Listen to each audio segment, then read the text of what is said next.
Superman contre Superman. C'est un débat qui fait rage depuis quelques mois maintenant, avec les fans de Snyder qui s'opposent à ce Gunn, mais maintenant que le film est sorti, eh bien on peut vraiment voir quel Superman gagnerait dans un vrai combat. Alors, qui va finalement l'emporter ici? Qui va tout gagner? Découvrons-le. Clark Kent, ou Kal-El, est le dernier survivant de Krypton, envoyé sur Terre bébé et élevé à Smallville, au Kansas, par la famille Kent. Aujourd'hui, il est journaliste au Daily Planet, mais surtout connu comme Superman, le super-héros le plus puissant de la Terre. Grâce au soleil jaune de la Terre et à la nature kryptonienne de Superman, alors qu'il est la force physique la plus puissante de la planète, plus puissant que n'importe quel humain normal, ou même que n'importe quel méta-humain, il est incroyablement fort, capable de soulever et porter des milliards de tonnes sans effort. Superman a déjà rattrapé des gratte-ciel en chute libre comme si de rien n'était, et il a arrêté sans effort le pied d'un immense kaiju qui allait écraser un chien. Superman a fait preuve d'une force impressionnante dans ce film, et on n'a jamais vraiment eu l'impression qu'il se donnait à fond.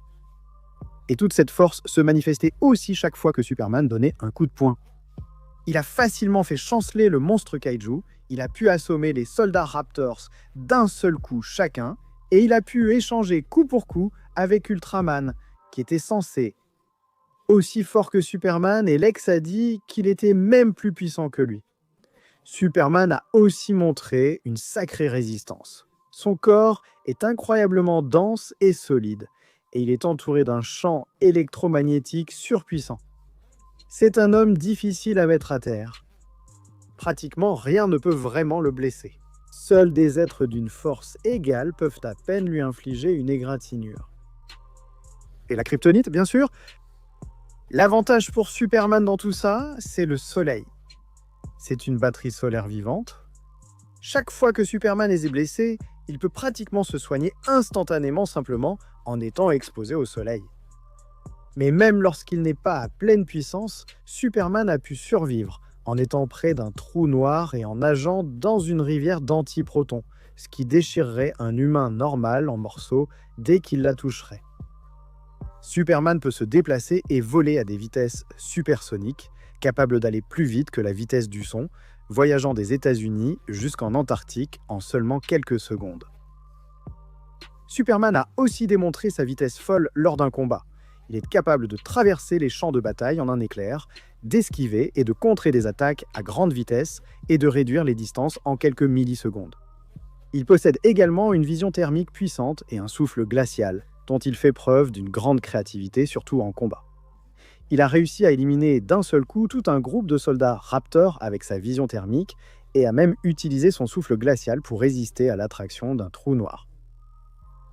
Superman est aussi un combattant assez expérimenté. Bien qu'il n'ait reçu aucune formation officielle, Welch est un expert dans l'utilisation de ses pouvoirs incroyables lors d'un combat, ce qui lui donne un style de combat basé sur une force écrasante, une précision chirurgicale et une grande capacité d'adaptation.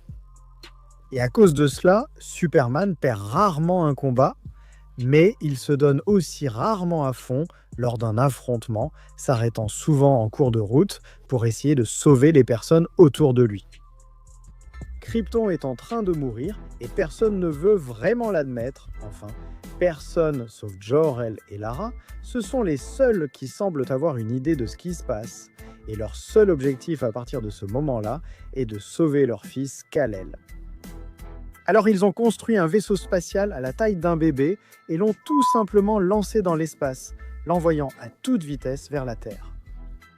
Je ne sais pas pourquoi ils n'ont pas décidé de construire une fusée assez grande pour tous les trois, mais j'imagine qu'ils se sont dit qu'ils allaient simplement se sacrifier, puisque leur fils extraterrestre serait mieux élevé par des inconnus au milieu du Kansas.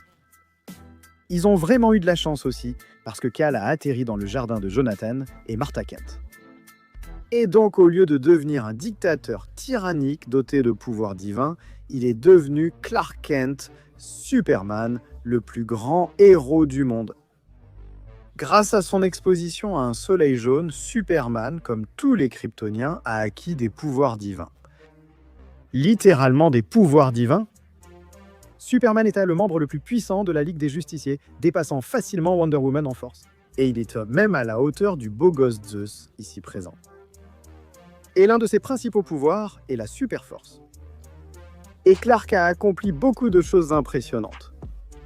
Il a certainement mis ses muscles à bon usage, mais sa meilleure performance a été de déplacer une plaque tectonique entière afin de prévenir un tremblement de terre. Et même si cela s'est passé hors écran, et que tout ce que nous avons pour le prouver est un article de journal, pourquoi ne pas l'inclure? Je veux dire, ce n'est vraiment pas si fou, Thor fait littéralement des choses comme ça, et on a vu d'autres Superman faire des choses similaires, et pour faire quelque chose comme ça, déplacer une plaque tectonique, il faudrait 10 tératonnes de force et d'énergie, ou une force au niveau d'un pays, ce qui signifie que tu pourrais détruire un pays d'un seul coup de poing, si le pays était assez petit pour que tu puisses le détruire avec un coup de poing. Donc une force complètement folle, et tout ça se retrouve aussi dans la façon dont Superman porte ses coups. Je veux dire, regarde simplement les affrontements entre lui et le général Zod, toute la destruction que ça a causé. Regarde comment il a réussi à envoyer Doomsday voler dans l'espace, ou simplement le projeter au loin. Et puis regarde comment il a détruit Steppenwolf. Steppenwolf est aussi très coriace, il s'est déjà battu contre son propre Doomsday dans le passé, et a même détruit une lune pendant leur combat. Il a survécu à la destruction d'une lune. Il n'a pas pu tenir face à Superman et à ses coups de 38 points. Et voilà le truc, Superman n'est pas seulement incroyablement fort. Il ne sait pas juste donner des coups puissants, mais comme les meilleurs combattants, il sait aussi encaisser les coups. Regarde son combat contre Doomsday. Le seul but de ce monstre était de tuer Superman. Il a vu une seule statue du grand gars et c'était fini, tout était terminé à partir de là. Il allait le tuer. Au début du combat, Superman s'en sort vraiment bien.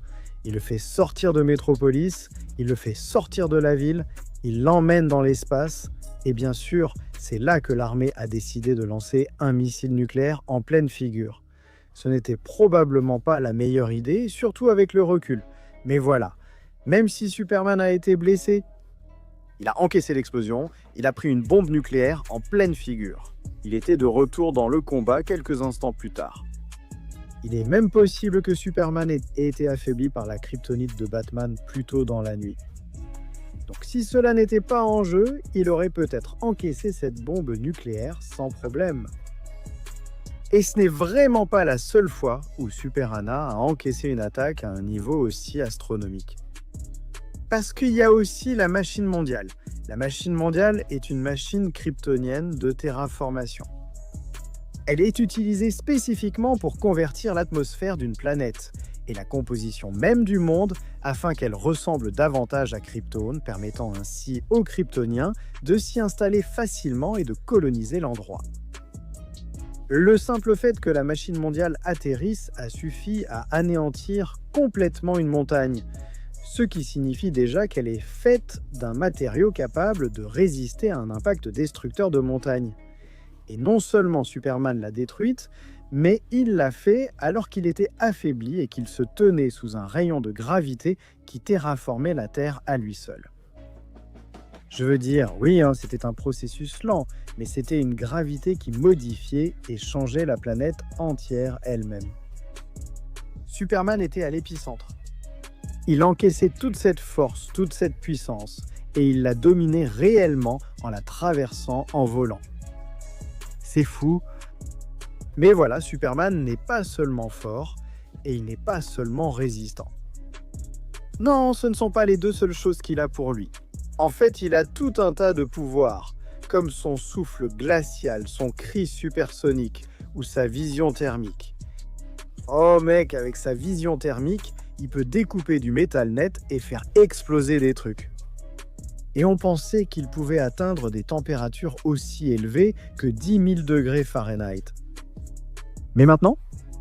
Eh bien, la vision thermique de Superman pourrait en fait être bien plus chaude, bien plus puissante. Dans Justice League de Zack Snyder, on a appris que le métal kryptonien pouvait résister à ce que son noyau soit surchauffé à 3 500 000 Kelvin. Pas de problème. Ce qui n'a vraiment rien de drôle. Le centre de notre Soleil atteint seulement 1 100 000 Kelvin, et pourtant, voici Superman qui brûle et découpe constamment du métal kryptonien. Alors, qui gagne? Analysons cela. Maintenant, pour n'avoir joué que dans un seul film. Jusqu'à présent, comparé aux 3 ou 4 films dans lesquels le Superman du Detective Comics Extended Universe est apparu, eh bien ce Superman était honnêtement plutôt puissant. Il a été très impressionnant lors de ses débuts. À bien des égards, on peut dire que Superman et Superman sont égaux en termes de force, c'est-à-dire de vitesse, de résistance et tout ça, parce qu'ils ont accompli beaucoup d'exploits similaires. En termes de force, les deux réalisent des exploits au niveau des bâtiments comme si de rien n'était. La seule différence, c'est que ce Superman essayait d'empêcher des bâtiments de s'effondrer. Et cet autre Superman les faisait tomber. La différence, c'est... Ce Superman-là a simplement eu plus d'exploits impressionnants que celui-ci qui n'a pas encore eu le temps de nous en montrer autant. Par exemple, s'il a empêché cette faille dimensionnelle de se déchirer à mains nues, c'est fou et c'est un très bon argument pour dire qu'il est plus fort. Mais ça ne s'est pas produit. Par contre, ce Superman a vaincu à mains nues plusieurs forces capables de détruire des mondes. Donc, évidemment, il a les exploits les plus impressionnants. Tu ne peux même pas dire que Superman a réussi à résister à l'attraction d'un trou noir, parce que ce Superman a fait exactement la même chose. C'est pareil pour la durabilité. Tu peux dire que Superman qui plonge et survit dans cette rivière de protons, c'est la chose la plus impressionnante ici, si elle détruit vraiment au niveau atomique en un instant. Superman a survécu à une explosion nucléaire, mais a aussi été atomisé par la synchronisation des boîtes mères. Donc il y a clairement une limite à sa durabilité. Peut-être qu'on peut dire que le nouveau Superman a un meilleur exploit de durabilité ici, mais je ne vois pas non plus ce genre de durabilité folle dans tous ces autres combats, comme il a été détruit par Ultraman. On n'a jamais vu Superman perdre un combat en dehors d'une exposition à la kryptonite. Donc je pense vraiment que la durabilité est au mieux équivalente.